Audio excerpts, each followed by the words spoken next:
काही शब्द बोलू इच्छितो। आज आपण सर्व इथं 27 फेब्रुवारी म्हणजेच मराठी भाषा दिवस साजरा करण्यासाठी एकत्र झालेलो आहोत। हा दिवस आपण मानकवी, साहित्यिक व ज्ञानपीठ पुरस्कार विजेते विष्णू वामन शिरवाडकर कुसुमाग्रज यांच्या जन्मदिनानिमित्त साजरा करतो। मराठी भाषा ही केवळ एक संवादाचे साधन नाही, तर ती आपल्या संस्कृतीची, इतिहासाची आणि अस्मितेची ओळख आहे।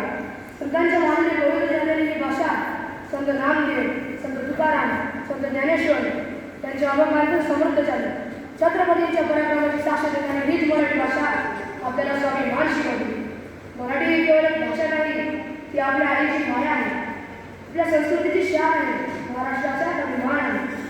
मराठी ही केवळ एक संवादाची भाषा नाही, तर ती आपल्या मनातल्या भावनांना व्यक्त करण्याचे एक सशक्त माध्यम आहे। छत्रपती शिवाजी महाराजांच्या स्वराज्याची स्थापना करताना मराठी भाषेला राजभाषेचा मान दिला। आधुनिक काळात पु ल देशपांडे यांनी मराठी भाषा हसवले, विचार करायला लागले।